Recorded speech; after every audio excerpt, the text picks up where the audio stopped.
Representative Neguse, Secretary Vilsack. We have Brigadier General Laura Clellan with us, the Adjutant General of Colorado and head of our Department of Veterans Affairs, Dan Gibbs, the head of our Department of Natural Resources. You know, protecting Camp Hale, the hallowed training ground, the birthplace of the 10th Mountain Division, celebrates Colorado's contributions to the World War II effort and, of course, the service of our proud ski troopers. Veterans of the 10th Mountain Division helped shape the modern ski industry, leading to Colorado's rise as a world-class outdoor recreation community, preserving our beautiful natural treasure. Upon returning from World War II, so many members of the 10th Mountain Division went on to help found ski resorts like Vail and Aspen and Keystone, to serve as ski instructors, to form ski magazines and outdoor companies, to go on to pay forward the way that we all enjoy our beautiful, great outdoors. And to this day, the areas around Camp Hale are home to world-class backcountry skiing, mountain biking, backpacking, whitewater rafting, and so many other adventurous pursuits that translate into fun and, of course, jobs for our local economy. You know, when I served in United States Congress, I was so proud to introduce the first bill to protect many of the areas being designated today and to champion the Continental Divide, Recreation, Wilderness, and Camp Hale Legacy Act with Senator Bennett, who's been an incredible champion of the CORE Act. And of course, we applaud Representative Neguse's efforts in getting the CORE Act passed in the House of Representatives. You know, our national monument system in many ways was born in Colorado with the fight to protect Mesa Verde in southwest Colorado. And today's designation really provides and establishes that link between our lands, our history, and our future as Westerners. We've been proud to work hard to protect and enhance the Colorado way of life and our great outdoors. And it's essential to protect Colorado's outdoors, commemorating our historic contributions of our veterans to our country, our democracy, and our way of life. You know, I want to thank our federal partners for those here to celebrate this.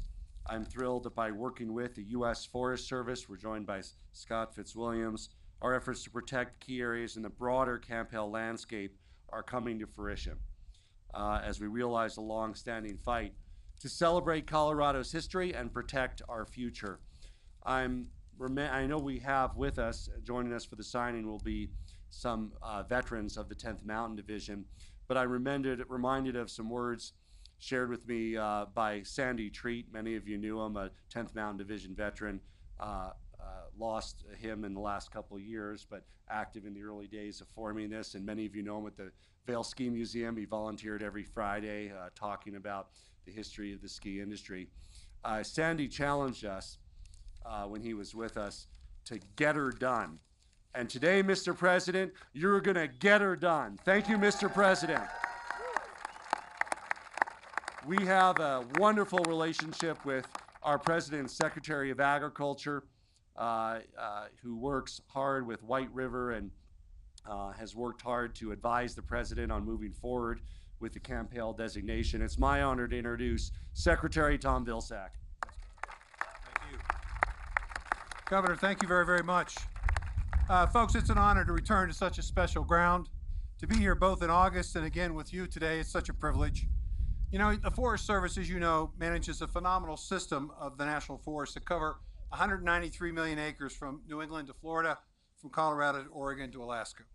Our forests have rich histories. They provide recreational opportunities for tens of millions of people, and of course protect our water and provide valuable resources for our daily lives. Our national forests are vital parts of this nation's fabric, and they each tell their own story. And certainly Camp Hale is no exception. It is a storied place. When I was here in August, I heard from folks in the area who wanted this area protected to honor the contributions of the 10th Mountain Division veterans, while also fostering a vibrant outdoor economy. From snowmobilers and world-class ski resorts to anglers and hunters and local guides who make their living here amongst this great national forest. Our team has learned a lot about the first stewards of this region, the Ute, who today continue to have important knowledge and perspective to offer, all of which makes us stronger as a nation. We're committed today to continuing to defend what makes this landscape so worthy of a national monument, as well as ensuring continued recreational access, promoting its history, and managing the lands in the face of climate change. The Biden-Harris administration and USDA are proud to continue to work with this great community to steward this land in ways that will help the region thrive. It is places like these, with these inspiring vistas and important contributions, that make this land and our nation so special. In addition to the designation of Camp Hale Continental Divide National Monument, USDA is also working with Secretary Hale and the Department of Interior to initiate a conversation and consideration of a 20-year withdrawal in the Thompson Divide area from mining.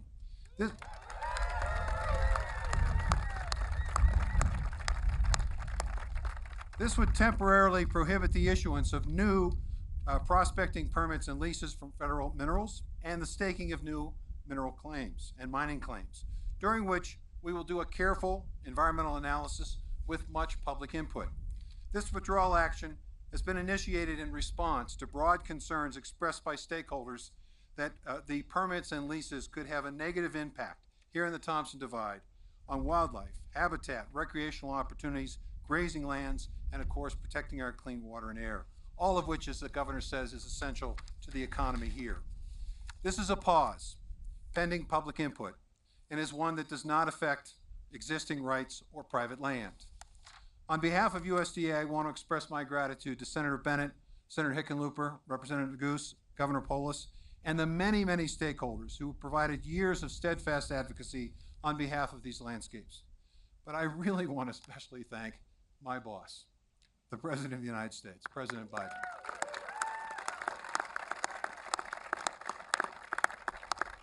Mr. President, I don't know since Teddy Roosevelt that we've had a president so supportive of our Forest Service and its wildfighters, and I want to thank you personally, sir, for the incredible work you do.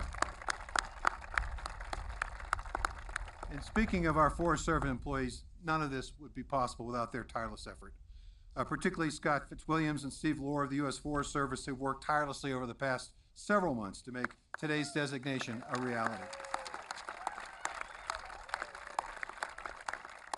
Your Forest Service employees are the reason this landscape is managed with such expertise and care. And as I look over this land today, I know that it is in good hands, because all of you, the stories of Camp Hale and the surrounding areas, will be protected for generations to come. And now it's my pleasure to introduce one of the great leaders of the Iowa House of Representatives, Congressman DeGoose.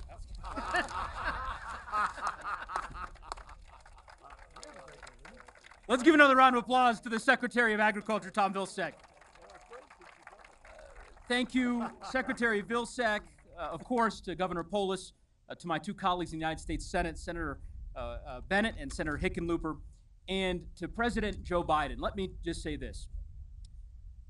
It is truly historic, truly special for this president to have designated Camp Hale Continental Divide as America's newest national monument, and to make the decision to do it here in this treasured landscape. Mr. President, we thank you. Eagle County, you can do better than that. Let's give a round of applause to the President of the United States. I could not be more thrilled to be here today on this historic day. We know that it would not be possible were it not for the tireless advocacy of the veterans of the 10th Mountain Division. There are many of whom are here today, their families. You heard the governor talk about one in particular veteran who's no longer with us, Sandy Treat. I believe Sandy Treat Jr. is here. If he is, I hope he'll stand, he'll raise his hand. Take a stand, Sandy Treat Jr. When I first began serving in Congress, I had the special opportunity to tour these grounds with Sandy, a World War II veteran who trained at Camp Hale and spent his final years working to preserve this land. And Sandy once wrote, "I grew up in an America that valued our wild lands. And this is a value that I hope lives on long after I'm gone." Today, we made good. The president made good. Senator Bennett and Senator Hickenlooper and Governor Polis made good on the promise to Sandy that this land is valued and the service of the 10th Mountain Division will never, never be forgotten. I am so proud that after championing the protection of this area with Senator Bennett, who has been tireless for a decade working to get this done, that we can now honor the legacy of Sandy and the 10th Mountain Division, and that this will now be a reality. And finally, let me just say a special thank you to all of you who are gathered here today. Mr. President, before you, you have hundreds of county commissioners, of local ranchers, of conservationists, of veterans, of folks who treasure our public lands, who have spent a great deal of time and effort making this possible, beating the drum month after month, year after year, decade after decade. We are in your debt. We thank you, and we thank you, Mr. President. Today is indeed a special day. With that, I hope you'll join me in giving a warm applause to someone who needs no introduction. He, of course, is our former governor, with whom I had the pleasure of working for years ago, and now is our state's junior senator, but is doing one heck of a job in the United States Senate. Let's give it up for Senator John Hickenlooper.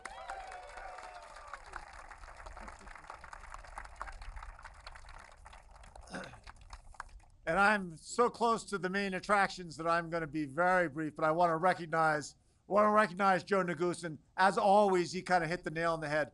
There can be no greater privilege than to have a mentor who's 10 years younger than you are, such as Michael Bennett. There he is. I'm not saying he's not a little sneaky in terms of his geography sometimes. I was enlisted back when I was governor. Michael Bennett came to me and started talking to me about the CORE Act and how relentless the whole community had been. And it was bipartisan. We had Republican commissioners, Democrat commissioners. We had people from all walks of life that were unified that these lands should be protected. And that we got a hearing in the Natural Resources Committee in the Senate. That CORE Act is not going anywhere. We're going to get it done in this coming year.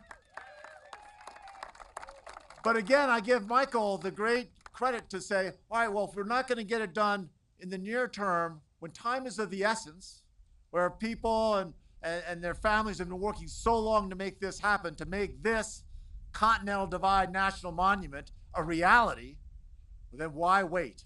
Why don't we recognize that we can protect this land by making it a monument, by making it a reality, and allow us to move forward and have an event like this? And Secretary Vilsack, who certainly is one of the hardest working cabinet members I've ever known, for two presidents, not just one, but for two presidents. And he hit it the other nail on the head. I think we've recognized that President Biden, really alone since Teddy Roosevelt, has come to the West and spent time in the West and recognized that we are unique and special out here and deserve that attention. And we appreciate it. So now I think I've thanked almost everybody, but I haven't thanked all the staff of Senator Bennett. I did not thank Governor Polis. I should mention that as one governor to the next, no greater benefit can you have in life than to have the next governor come along and be better than you were. And that is a gift, because he covers up all the mistakes you made by doing so many good things in his own right. Anyway, his staff, I want to recognize Governor Polis' staff. I want to recognize Senator Bennett's staff, Secretary Vilsack's staff, all of the Forest Service people, but especially the staff of the White House, who've worked so hard to make this as well a reality as well. And thank you all of you who really made it happen. Thank you. All right. Now I have thanked everybody, and I will ignore any speeches that they may have written for me and introduce someone who needs no introduction, truly needs no introduction, someone who's been working on these lands and this vision for more than a decade, your senior senator from Colorado, Michael Bennett. Well, good afternoon, everybody. This is a historic day for Colorado, and I want to thank Senator Hickenlooper and Governor Polis, Congressman Neguse, Secretary Vilsack. Thank you for coming back again and again and again. And I also would like you to give a round of applause to my staff, too, for the work that they've done over the years for this. And so many of you that are here for your leadership, making it possible. And Mr. President, welcome to Camp Hale. Welcome to Colorado. If I do say so myself, and perhaps speaking for myself, you have excellent taste, Mr. President, for your administration's first national monument designation.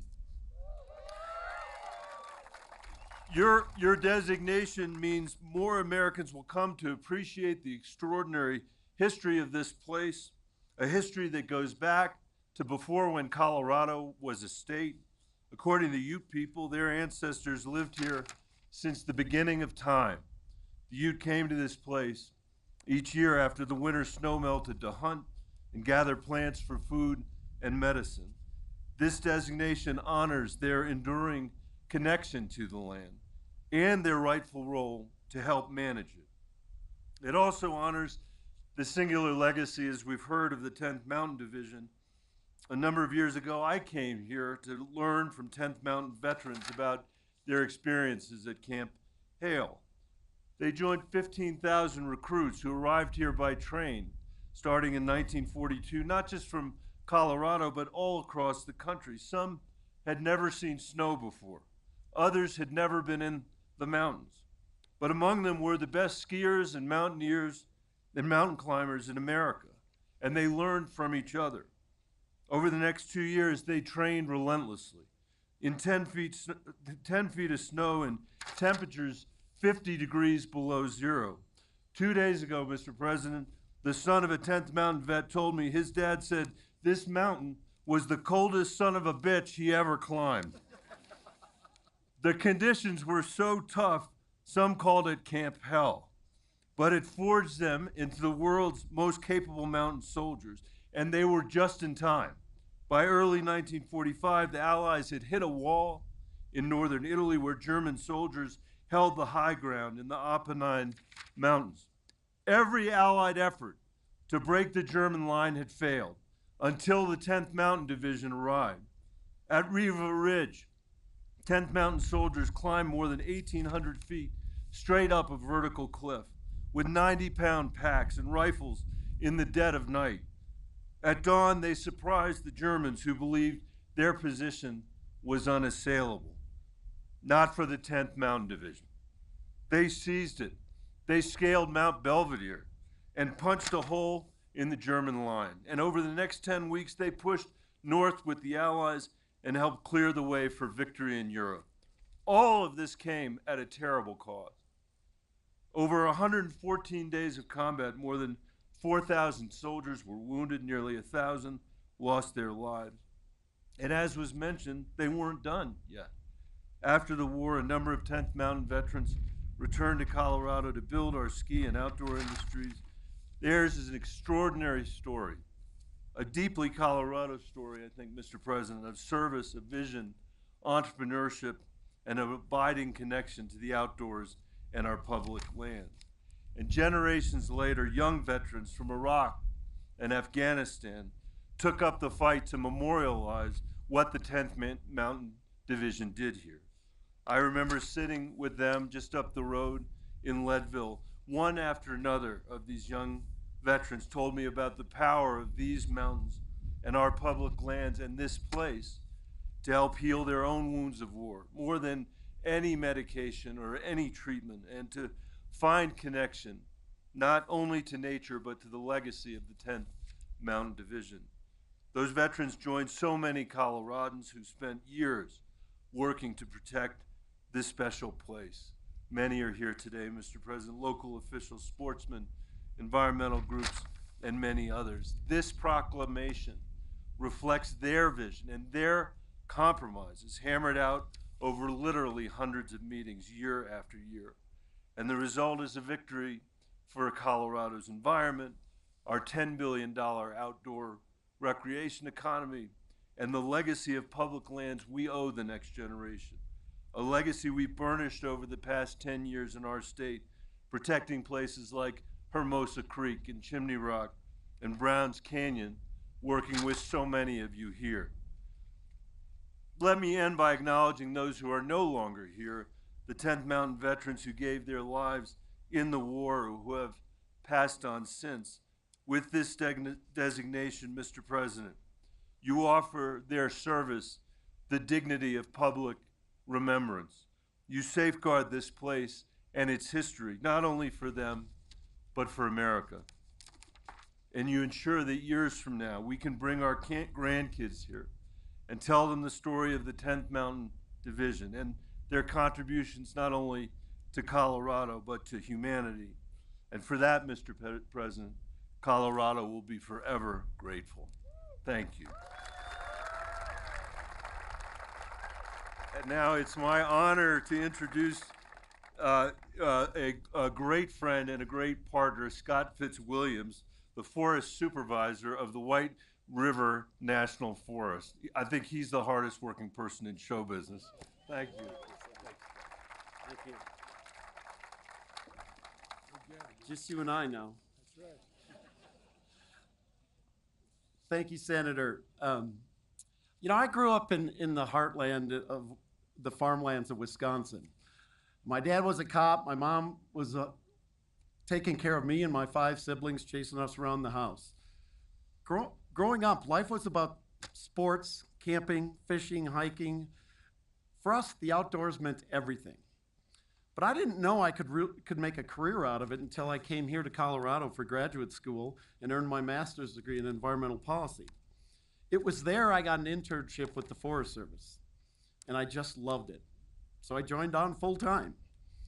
And for the next 31 years, I got to serve in some of the most amazing, stunning places in America: Alaska, Wyoming, Oregon, Montana, and North Dakota. And then in late 2009, I came back here to Colorado. And for the last 13 years, I've been the forest supervisor of this incredible place and the 2.5 million acre White River National Forest. For me and my awesome team, our job is to protect the lands for future generations so that our forests can provide what Americans really want: clean water, clean air, wildlife, recreation, and economic opportunities. It's getting windy. I've considered other positions elsewhere, but I've stayed here because I love this land and I love the people in it. You can feel the energy of these communities. We've all been bonded and shared love and respect for the forests around us, and they provide us nourishment, both physical and spiritual. You know, at the end of a stressful week, I can go fishing, hiking, skiing, backpacking, hunting. It's like nowhere else on earth, and it inspires me every day. These landscapes have been telling us stories for a long time.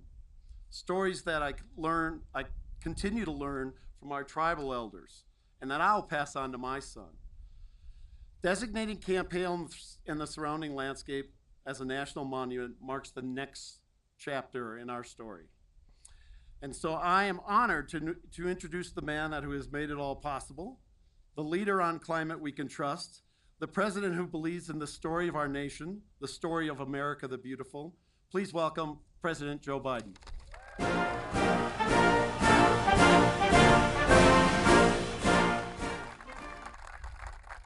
Thank you, thank you, thank you. This one working? Hello, hello, hello. Not working, is it? It is. Can you hear me? All right. Well, by the way, I wanted to come out here because I love being in Colorado. I love being in the West. I love even being in Alaska. One of the things I was saying earlier to some of the folks that we came over with is that one of the great treasures we have are our national forests, our national parks. And from the time my kids were old enough to travel with me, I've taken them to almost every national park in the country, down to Colorado, down the Snake River, or just everywhere, because I wanted them to see. I wanted them to see what so many people don't get to see. But folks, I want to thank Scott for the introduction and mostly for his service. You're right, this is the story of America the Beautiful. The way you talk about being a forest ranger is you just can feel the power in this place when you talk about it. And as you just heard, you have the same way of these incredible leaders around you thanking you. Governor Polis, Joe, I tell you what, I didn't know that former governor had worked for you. But Joe from the House and John and Michael, all of you have been determined over the years to protect this sacred and historic lands. And Michael came over here. I want Michael to come back up here a second. Come on, Michael. And the reason why I do, I want you to tell you what happened here. This guy, he made this finally happen, at least me signing this shortly. And he came to the White House and he said, I told you what I need. And I said, I'll do it. You know why? I was worried he'd never leave the damn White House if he didn't go. And I'm also honored to be joined by several tribal leaders here because this is your progeny, this magnificent land. You've been great stewards of these sacred lands, but I just want you to know, the reason why he's an environmentalist, he married one, otherwise he'd sleep alone. So I just want you to know that. Look, it's great to be with Tom Vilsack, Secretary of Agriculture, Brenda Malloy, Chair of our Council of Environmental Quality. And while she couldn't be here today, I especially want to thank our first Native American who is a cabinet member, Deb Haaland, who is the Secretary of Interior. Folks, as I said, when I served as Senator and Vice President, Jill and I made sure to take our children and grandchildren to national parks all around the country. They're treasures and wonders that define the identity of us as a nation. They're a birthright that we pass down from generation to generation. And they unite us. And that's what today is all about. We're doing it not just for today, but for all the ages. And it's for the people of Colorado. But it also goes well beyond the people of Colorado. It's for all the people across America and the world. It's a permanent decision. An action that no future president can overturn. In 1906, President Theodore Roosevelt first used the Antiquities Act to designate a national monument. He essentially invented the national parks.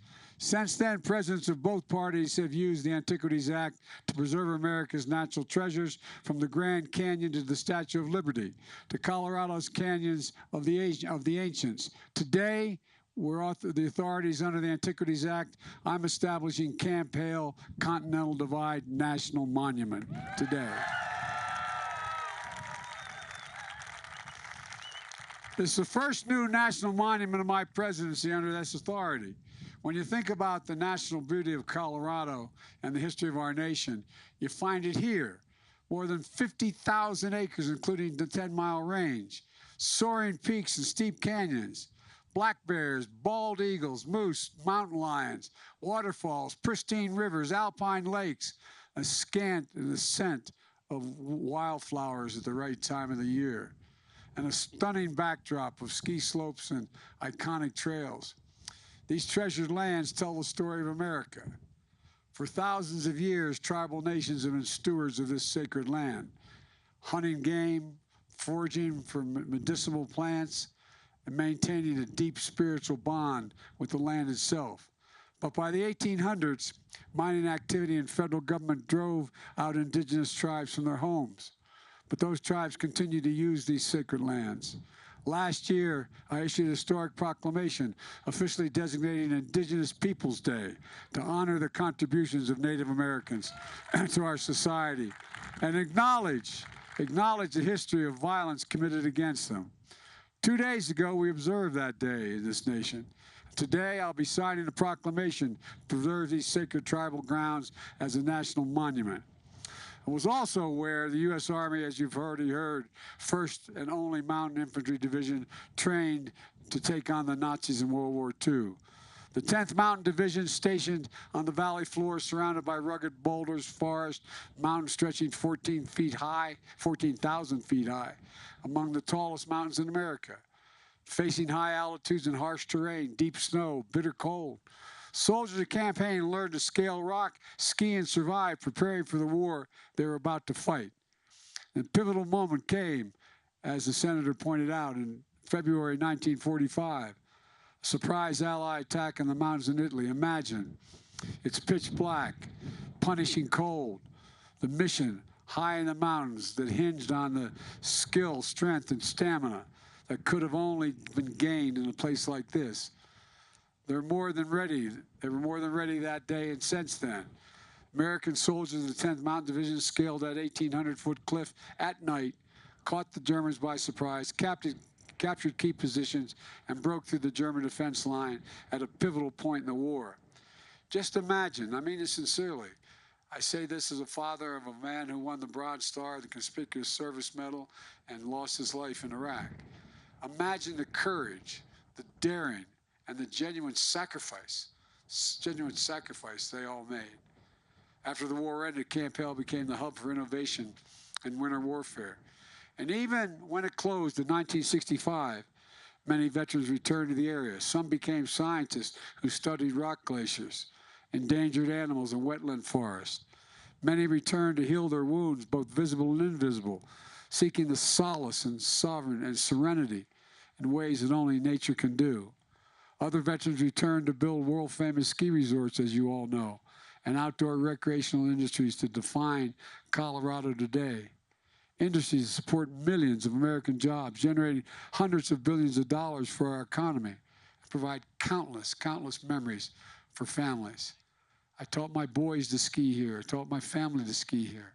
And by the way, as you all know, especially for us Easterners, we talk about that at dinner. No, I'm serious. All those memories that you all understandably take for granted, they're a big deal where I come from. Today, as Commander-in-Chief, it's a true honor to be joined by two of the few surviving veterans of the original 10th Mountain Division. Francis Lovett. Francis, where's Francis? He's going to come up later. Francis, as my mother would say, God love you, man. God love you. 100 years young. Enlisted in the Army at age 20, stationed at Camp Hale, fought overseas, earned 2 Bronze Stars, and among many other medals, a war hero who came home to become a teacher and a principal. Thank you, Francis, for your service to our country and all you've done to get this monument designated. Thank you. He's also joined by another 10th Mountain Division man, a guy named Robert Scheuer, 99 years young, trained at this camp, served his country before joining his dad's business just a few years ago. He came back to Colorado to be with his family. Robert, thank you for your service. Thank you, thank you, thank you. And I'm honored to sign this proclamation to preserve this special part of our military history. In addition, Secretary Vilsack just explained, today my administration is announcing steps to conserve the Thompson Divide, another 225,000 acres, 60 miles from here. It's another congressional priority for Michael, John, and Joe. We're standing with Colorado's farmers, ranchers, hunters, anglers, who have forged generations to protect beautiful streams, aspen groves, and the Thompson Divide area. But let me be clear. There's no current or planned oil exploration production in the area. We're just keeping things as they've been for a long time for the next 20 years while we study, whether we can get this done. In my first year in office, I protected more lands and waters than any American president since John Kennedy. After the previous administration rolled back protections, I restored full protection to 3 national monuments in Utah and New England. And I signed and designated the Amache Japanese incarceration camp of World War II as a National Historic Site in southeastern Colorado. We purchased additional land at Sand Creek Massacre Site outside of Denver. And we did, and by the way, I'm not sure I would have understood how important this was had I not gotten to see these parks until I understood the breathtaking nature of it. To stand there on the edge of a cliff in the Rio Grande, looking at one thing, and it's just, there's not many cliffs, but then head up to the Grand Canyon. It's a cathedral. It takes your breath away. I've climbed it from the river up, and I've looked at it from the top down. It's breathtaking. And I don't think till you see some of these things do you understand why it was so important to continue to preserve. And with the help of a member of Congress here today, I signed the bipartisan infrastructure law and the Inflation Reduction Act that constitute the largest investment in climate ever in the history of the world. We're investing billions of dollars to protect our iconic outdoors, preserve our historic sites, and address the devastating influx of climate change. It includes historic funding for farmers and communities in the upper and lower Colorado River Basin so they can conserve water during the droughts. It includes historic investments in communities across Colorado to recover and build from devastating wildfires. And by the way, to all the Forest Service and the firefighters, we owe you big. I've traveled just in the last 2 years over every major wildfire in America in a helicopter. You realize more land has burned to the ground than occupies the entire state of New Jersey. The entire state of New Jersey, from New Mexico to Washington State to Idaho, across the entire West. It's devastating. And there's so much more we have to do. There's more that we have to do that really matters. Let me close with this. Edward Abbey, a writer who once worked as a ranger in the Arches National Park in Utah, wrote, and I quote, "There are many such places. Every man, every woman carries in his heart and mind the image of the ideal place, the right place, the one true home, known or unknown, actual or visionary." We're just such a place here today. And thanks to Michael Bennett, I now ask everyone who has worked so hard to help make this happen to join me as we sign this official proclamation declaring Camp Hill Continental Divide National Monument. God bless you all. Thank you for what you've done.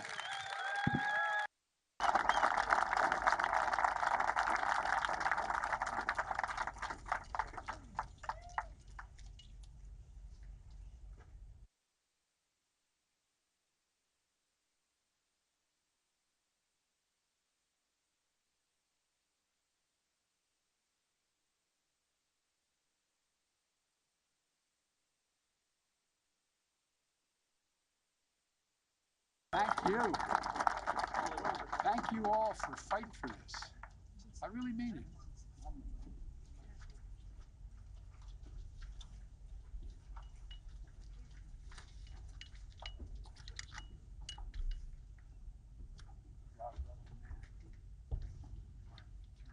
I get it. All right. Now where do you want to go? Wherever Right you there. want to go. You go right there. Right here. And I'm gonna turn you around and you're gonna sit down. Okay? Yeah. Okay, let go. I got you. No, you stay put. Oh, you're gonna turn around?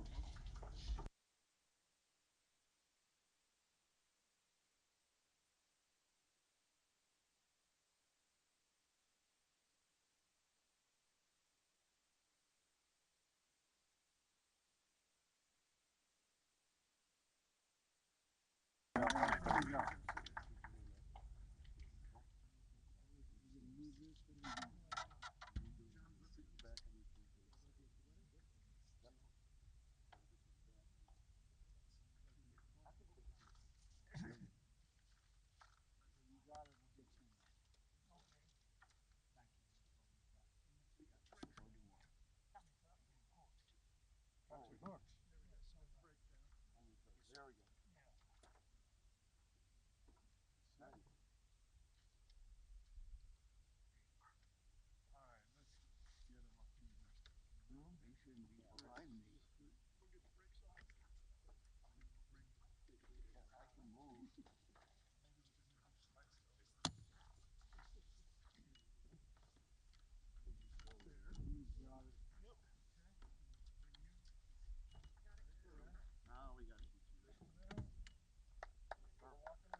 Gentlemen, I signed this in your honor, in the honor of all the warriors you fought with. Thank you, thank you, thank you. Says the title, Establishment of Camp Hale Continental Divide National Monument. of the President of the United States of America, proclamation.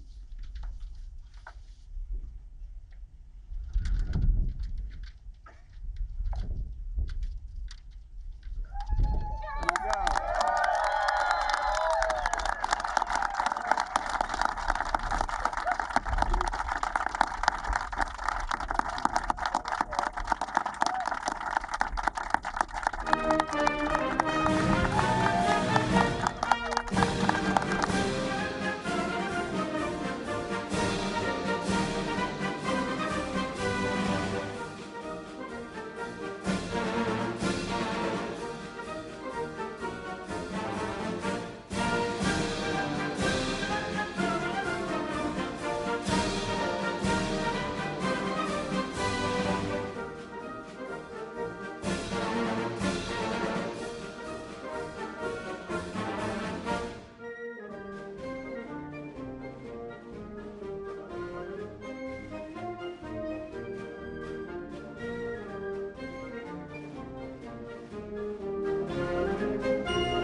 Thank you.